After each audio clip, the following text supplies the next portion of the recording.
দিতে যাচ্ছি। সম্মানিত মা এবং বোনেরা, আমরা স্বাধীনতার 54টা বছর অতিবাহিত করেছি। 24-এর বিপ্লবের মধ্য দিয়ে, 24-এর ফ্যাসিবাদ এবং স্বৈরতন্ত্রের পতনের মধ্য দিয়ে আমরা একটি সুন্দর, ইনসাফপূর্ণ, মানবিক রাষ্ট্র গড়ার দিকে জাতিকে এগিয়ে নিয়ে যাচ্ছি। আমরা 24-এর পরে এদেশের মানুষের মধ্যে চট্টগ্রাম থেকে তেতুলিয়া, রূপসা থেকে পঞ্চগড়, প্রত্যেকটি প্রান্তে মানুষের মাঝে আগামী দিনে একটি ইনসাফপূর্ণ কোরআনী সমাজ, ইসলামী সমাজ বিনির্মাণের স্বপ্নে এদেশের মানুষগুলো বিভোর হয়েছে। মানুষের প্রত্যাশা আগামী দিনে একটি ইসলামী সমাজ বিনির্মাণ করতে হবে। সম্মানিত বোনেরা, আমরা লক্ষ্য করছি, আমরা যদি আগামী দিনে ইসলামী সমাজ বিনির্মাণ করতে চাই, অথবা যারা আগামী দিনে দেশে সরকার গঠন করবে, এই দেশ পরিচালনার দায়িত্ব নেবে, দেশ পরিচালনার ক্ষেত্রে সুযোগ করে দেওয়ার জন্য আমাদের মা এবং বোনদের ভূমিকা সবচেয়ে বেশি অগ্রগণ্য থাকবে। আপনারা একটু বুঝতে সুবিধা হবে, বাংলাদেশে যে পরিমাণ পুরুষ ভোটার রয়েছে প্রায় সম পরিমাণই মহিলা ভোটার রয়েছে। বিভিন্ন কারণে পুরুষ ভোটার যারা রয়েছেন তারা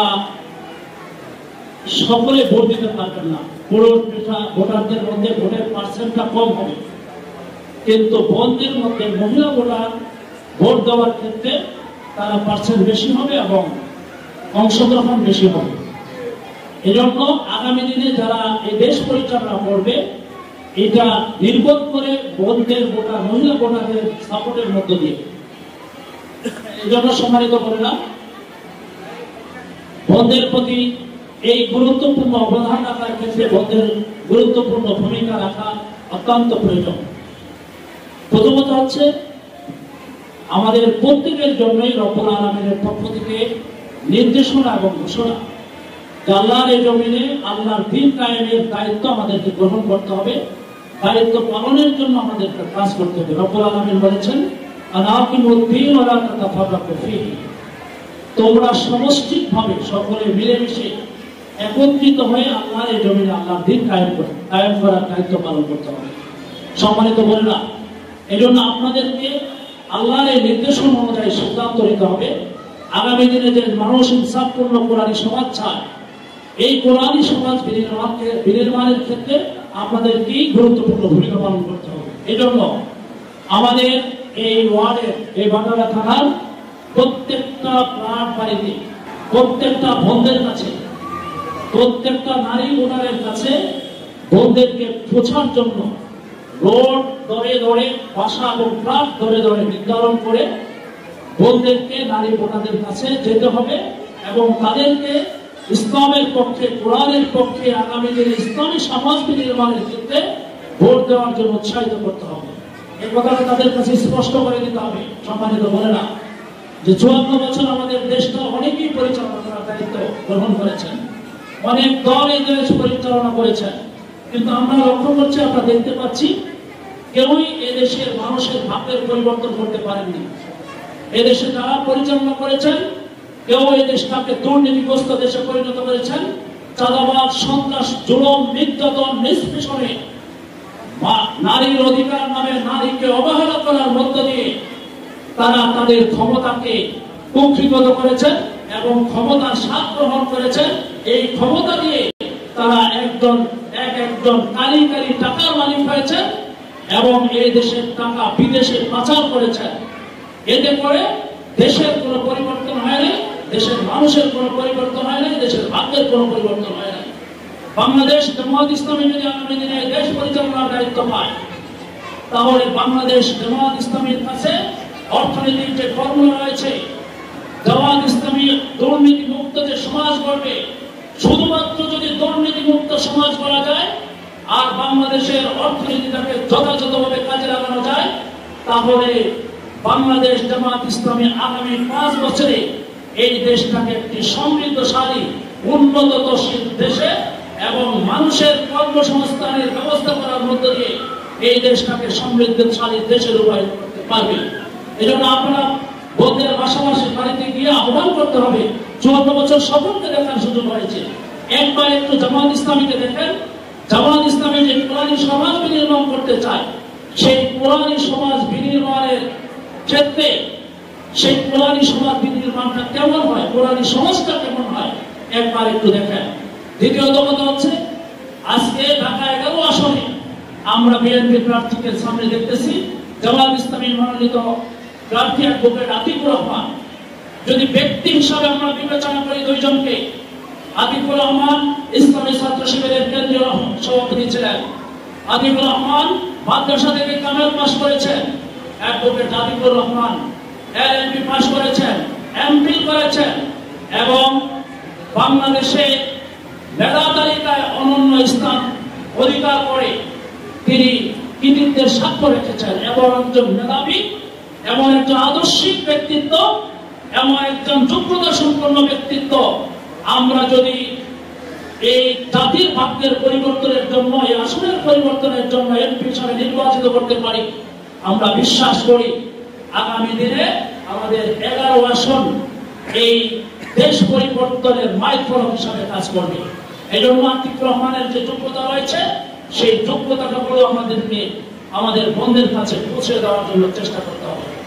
সম্মানিত মা বোনেরা, দ্বিতীয় কথা যেটা বলতে চাই, ইতিমধ্যে আপনারা দেখেছেন বাংলাদেশের বিভিন্ন জায়গায় ইতিমধ্যে আমাদের বিপক্ষ শক্তি বুঝেছে যে বন্ধের ভোটের মাধ্যমে, মা বন্ধের ভোটের মাধ্যমে আগামী দিনে দেশ নির্বাচন করা, দেশ পরিচালনা করার দায়িত্ব গ্রহণ করবে।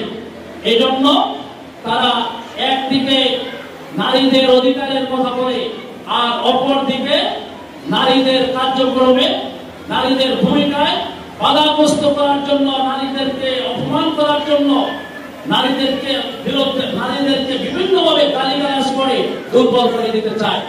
আপনাদেরকে মনে রাখতে হবে, নারীরা কখনোই দুর্বল না। বাংলাদেশে প্রত্যেকটা বিশ্ববিদ্যালয়ে 4টা পাবলিক বিশ্ববিদ্যালয়ে নির্বাচন হয়েছে, সেখানে ইসলামী ছাত্র শিবির বিজয় অর্জন করেছে। এই ক্ষেত্রে আমাদের নারী, মেয়েদের এবং বোনদের অবদান ছিল সবচেয়ে বেশি। তারা বাতিলের চক্রান্তগুলোকে রুখে দিয়েছে, সাহসিকতা নিয়ে, হিম্মত নিয়ে বাতিলের সামনে দাঁড়িয়েছে। আপনাদের প্রতি অনুরোধ, আপনারা কাজ করতে যাওয়ার সময় যারা আপনাদেরকে বাধাগ্রস্ত করবে, যারা আপনাদের কাজের প্রতিবন্ধকতা করবে, আপনাদেরকে বিভিন্নভাবে বিধ্বস্ত করার জন্য চেষ্টা করবে, তাদের সামনে রুখে দাঁড়াতে হবে। হযরত সুমাইয়া রাদিয়াল্লাহু আনহার ভূমিকা পালন করতে হবে। বর্ষার আঘাতের সামনেও, নির্যাতনের মাঝেও হযরত সুমাইয়া রাদিয়াল্লাহু ইসলামের পথ থেকে একটুকু বিচ্যুত হন নাই। অতএব আগামী দিনের দিন বিজয়ের জন্য, নিজেদেরকে মুমিন হিসেবে রব্বুল আলামিনের কাছে পরিচয় দেওয়ার জন্য ইসলামী আন্দোলনের যে কর্মের দায়িত্ব, সেই কর্মের দায়িত্ব পালনের মধ্যে দিয়ে জান্নাত উপযোগী মানুষ হওয়ার জন্য আল্লাহর যে নির্দেশনা, আম হাসিবতুম আন তাদখুলুল জান্নাত ওয়ালাম্মা ইয়ালামাল্লাহু আল্লাযীনা জাহাদু মিনকুম ওয়া ইয়ালামাস সাবিরিন। তোমরা কি মনে করেছো আমি তোমাদেরকে এমনি জান্নাতে প্রবেশ করাবো? অবশ্যই আমি তোমাদেরকে জান্নাতে প্রবেশ করানোর আগে দেখে নিব তোমাদের মধ্যে কারা দিন বিজয়ের জন্য, ইসলাম বিজয়ের জন্য, ইসলামী সমাজ নির্মাণের জন্য সীসাতলা প্রাচীরের মতো দাঁড়িয়ে থেকে ভূমিকা পালন করেছ।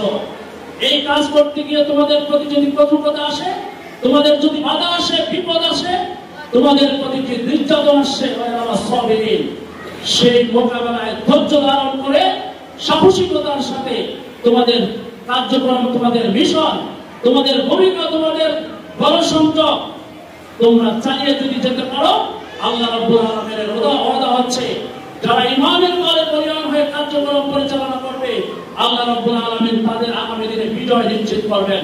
ওয়ালা তাহিনু ওয়ালা তাহজান ওয়া আনতুমুল আউলাউনা ইন কুনতুম মুমিনিন। তোমরা হতাশ হও না, বাতিলের ষড়যন্ত্র দেখে, বাতিলের বাধা দেখে তোমরা নিরাশ হও না। তোমরা যদি ইস্তেকামাত থাকো, দৃঢ় হও, কার্যক্রম যথাযথভাবে পরিচালনা করো, আল্লাহর ওয়াদা হচ্ছে রব্বুল আলামিন আমাদেরকে আগামী দিনে ইসলামের বিজয় দিবেন। আমি বিশ্বাস করি আপনারা যদি প্রত্যেকের অবস্থান থেকে নিজের পরিবার, আত্মীয় স্বজন, স্বামী, সন্তান সহ প্রত্যেকের কাছে দিন বিজয়ের জন্য ইসলামের পক্ষে দাঁড়িয়ে পাল্লা প্রতীকে ভোট দেওয়ার জন্য আহ্বান জানান, ভূমিকা পালন করে, তাহলে বাতিলের সকল ষড়যন্ত্র নস্যাৎ হবে। আগামী দিনে ইসলামের বিজয় সুনিশ্চিত হবে। 11 আসন অ্যাডভোকেট আতিকুর রহমানকে আমরা দাঁড়িয়ে পাল্লা প্রতীকে বিজয়ের মধ্য দিয়ে আগামী দিনে ইনসাফপূর্ণ সমাজ নির্মাণ করবো। আল্লাহর কাছে তৌফিক কামনা করে আপনাদেরকে ধন্যবাদ জানিয়ে আমি আমার কথা এখানে